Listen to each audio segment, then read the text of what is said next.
The movie is Hands of Stone. It hits theaters on Friday. Usher, he plays Sugar Ray Leonard. Edgar Ramirez, in the starring role, plays Roberto Duran, and they join us now here in the New York City Man Cave.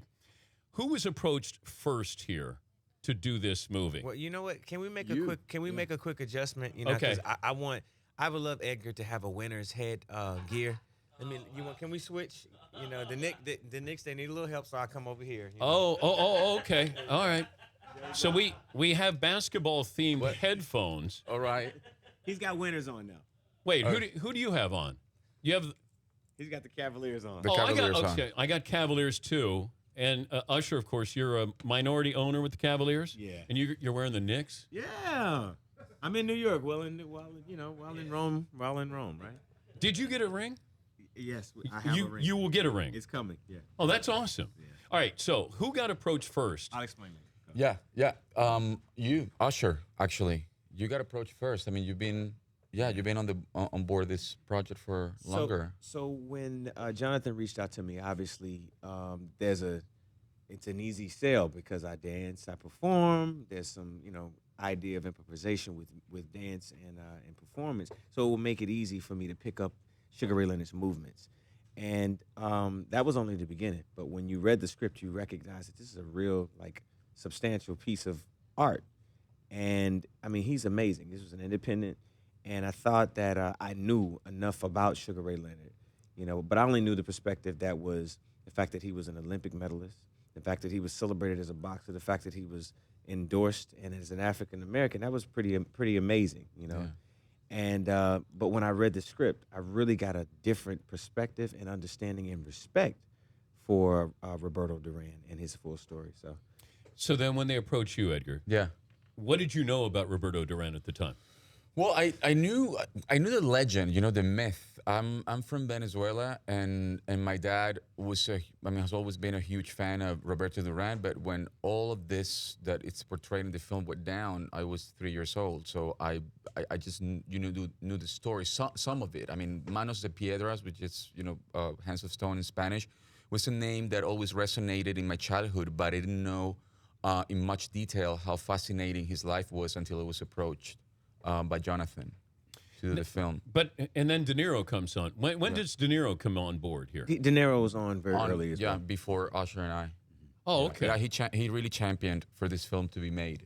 Because as Usher said, it took them 7 years to finally put the movie together and to raise the money. And then the movie also went through different incarnations until, we got it made. So I actually was the last person to join the project. How long does it take before you call De Niro Bob? Because once you get to Bob or Bobby, then you made it. You're in the club. Yeah.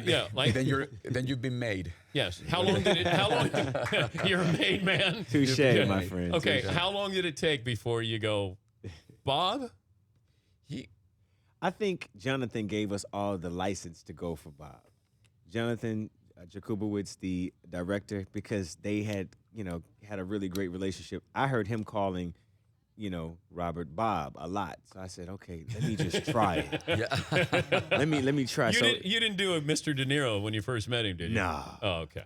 I just, by the way, he's such an amazing icon. And it takes an icon to not be in the perception of who he is. When you meet him, you meet a real person. Yeah. You meet a person who is open-armed. He's it's just love and passion and support. And you can't help but feel like he's an uncle, he's a dad. Yeah, absolutely. Yeah. A godfather. Yeah. But Edgar, can you ask Bob to go back, Mr. De Niro, Bob to go back and you're not remember quite made yet. I know that. Can you ask him to go back and help you when he did the transformational work with Jake LaMotta? Was there anything that you could ask him to do that he went through that could help you become Roberto Duran? Well, I think that by the time Bob is very respectful of everyone's process, and he was very empathetic. I mean, he really understood what Usher and I went through because he had gone through that, when he did Raging Bull. So he was very sympathetic. He knew that. I mean, we were fighting for so many hours. I mean, the whole process took over a year of becoming fighters. We had to become fighters in order to portray these characters. There's no way to imagine a boxer. You cannot imagine a boxer. Boxing affects everything, in the way you talk, in the way you walk, in the way you shake hands. There's a very particular way for boxers to shake somebody else's hand because they need to protect their hands. So it's very in the way you tell a joke. In the Wait, way, explain that. Well, You just it's a softer. it's a softer. It's a softer shape. Yeah, so You something know, like I mean, some boxers. that. Oh, by the oh, way, okay. some boxers don't even shake Yeah. because You don't I'd know. heard many a time someone could cut their hands. Yeah. You know, you really have to be protective of your hands yeah, Did it Yeah. ever get serious between you two in the ring? in the ring. in the ring. No, you know, I think that we wanted. I can speak for myself. Yeah, of course. You know, I think we wanted the rounds to be as clearly representative of the what real they fights, actually yeah. were. So I think I spent more time studying it even more than the choreography because we did exchange back in the in the back before we went out, and also too we had some training sessions together. And he had such an amazing schedule. Like I don't even know how he was able to get to the actual. Every time I would reach out to him, he'd be actually out filming. But I spent so much time studying those fights that when we came together, I just had memorized it all in my head. In addition to the choreography, so we were very mindful of each other. There were not too many slips. Oddly enough, we didn't really take too many blows or hurt each other. He actually ended up having other accidents. Yeah, actually, yeah. I mean, yeah, we were very serious, as he said, in trying to really pay honor to some of the greatest fights in boxing history. That's for sure. But we had a lot of fun, and we're very obsessive, so to speak. So we were really paying attention to every detail. But in terms of getting hurt, after hours and hours of fighting, Usher as Sugar Ray Leonard in the ring, and then plus other fights, that you're gonna see in the film, with some real fighters who were actually, The Buchanan fight. the Buchanan fight, who's a real fighter, the guy who played Buchanan. The only injuries that I got in the film went from the actresses. The only that ironically, women hurting you, man. In the only two times that I got hurt was by Journey, Usher's wife, who played my wife, Juanita. His wife Anita. She accidentally, in a scene that you guys are gonna love, you're gonna know which scene that is when you watch the film. Things were flying around, and then one of those things landed on my face and cut my nose. But it was accidentally, of course. It was just in the heat of the moment because we were all very, very passionate in this film. And then there's another scene that you guys are gonna know which one that is, where my wife, played by Ana de Armas, the Cuban actress who played Felicidad, Roberto Duran's wife, she called me gross, and then she hit me in the head, and I got a big bump. So so women hurting you, right? The movie is Hands of Stone. It hits theaters on Friday. We're talking to Usher and Edgar Ramirez. Edgar playing Roberto Duran. How much of Sugar Ray was in Roberto Duran's head?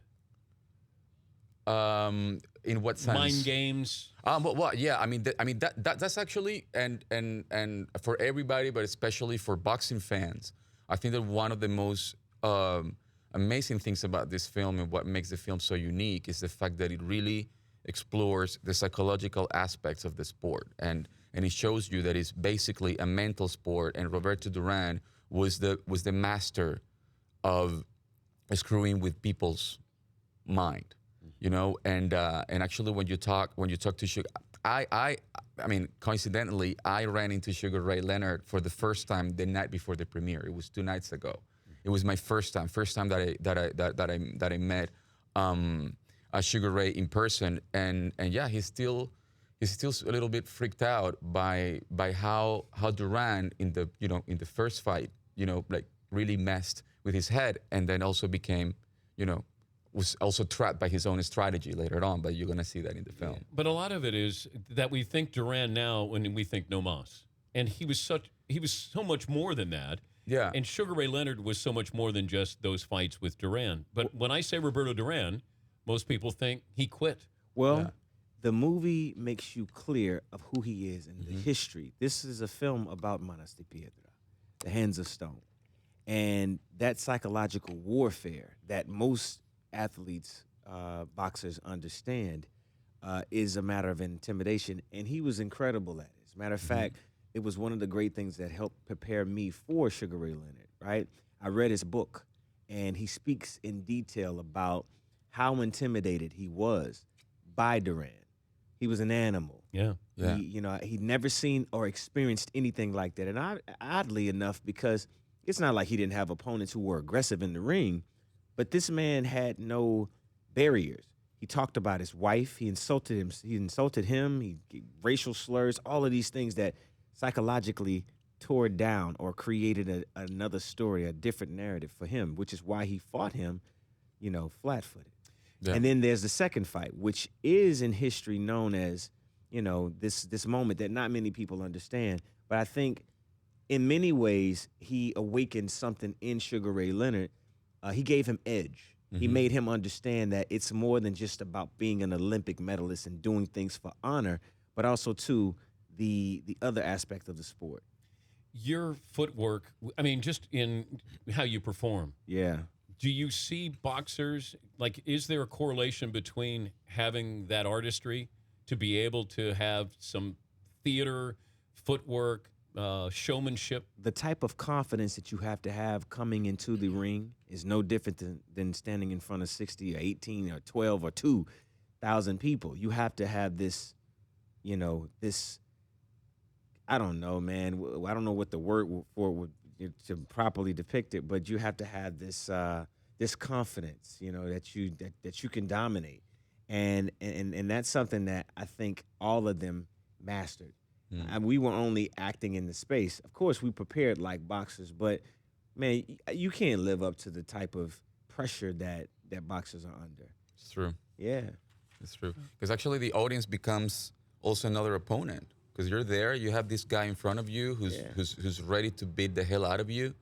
And then suddenly you see these two guys who are these titans, and then you have the audience, and the audience is projecting everything on you, their own frustrations, their fears, their aspirations. And whenever something goes wrong, they can turn against you, and then you have to zoom all these people out. You have to really stay in the ring and focus, and you have to stay in the zone while people are throwing things at you. They're insulting you. I mean, people who have never, trained. I mean, they have never gone beyond just lifting their arm to drink their beers, and they have their big belly and say, "You punch like a girl. You." Blah, blah. And it's like, man, it's like those Pussycat. are the longest. Yes. pussycat. Yes, what he said. Pussycat, yeah, That's you're a what he pussycat. You're a pussycat, you're a kitten. And then, sorry, I just got lost in translation. This isn't and it's my Venezuela. accent, it's my Yeah, accent. yeah, And absolutely. I apologize, and I apologize to all those boxers who have Don't to make put me up with all knock you this. out, Edgar. Huh? Don't make me knock you out here. No, man, don't worry, don't No, worry. no, I would never do How that. would you guys do if you went into the ring and fought? Well, What? you gotta see us first gotta of all see us, on man. camera. Well, no, Yeah. I want to know in real life if I put boxing gloves on you. Well, I mean, Man. we both did the work. I think Yeah. I'm prepared. I feel like I'm a weapon at this yeah, point. I'm ready. I'm ready, man. Bring out the gloves whenever you're ready. Bring it on, No, Edgar. man, it's like, Yeah, and we know- pussycat. Yeah, you're a pussycat. That's what I try to say. What's better, the premiere or the Cavs parade? Oh man, I wasn't there for the parade. What happened? I happened to be out of the country at the time. I have a day job, man. So you didn't think the Cavs were going to win? is Absolutely, what get out of happened, here. 11 years after an incredible investment. Nah, I was very, very happy for the Cavs. But you said which was better? Yeah. All of it, man. And I've been fortunate to be able to experience all of it. And I'm really excited about the potential of this amazing story being told about Manos de Piedra, Hands of Stone by Edgar Ramirez, Roberto Duran. Thank you, man. I mean, it's really been a labor of love, and the idea of this this film properly depicting the reality of what it is to box, and also to you understand the most intimate details of the boxing world, the political side, Yeah. Oh, boy. Yeah. the business of it, what it really is about. I mean, a boxer who spent his entire, it's a poor man's sport, right? It starts that way. And then Yeah. obviously when, the ego and the inflation of the ego becomes a part of it, what happens? What is your measure of success? And when you've obtained that, what happens? Can you stay hungry, too? Can you stay hungry? Can you stay humble? Is it still about family? And I think ultimately in the end, it's going to be a film that everybody's going to find something to love in. There's the political side that it touches on a little bit. But it definitely gives you a very broadened perspective about the boxing process. Mentally, the sport, the physical aspect of it. I was talking to somebody from the WBA last night, and they were like, I can't believe how incredible you guys were able to tell this story because not many people understand all of those details. Yeah. And you guys captured all of it. Yeah. So And make it accessible for people who Palatable not for people necessarily to are understand. familiar Yeah. with boxing, and the movie really gets in the boxer's head, you Yeah. know. So it really explores what goes on in your head. Yeah. So we're very excited. Yeah. I think that it's a great film, not only for boxing fans but for everybody. It's Hands of Stone. Usher plays Sugar Ray Leonard. Edgar Ramirez, that pussycat, plays Roberto Duran. And you can see it nationwide on Friday. Thank you for coming Thank by. you. thank you, guys. We'll be back after this. Dan Dare I Patrick say Show. Richard? The Dan Patrick Show, weekday mornings on Audience.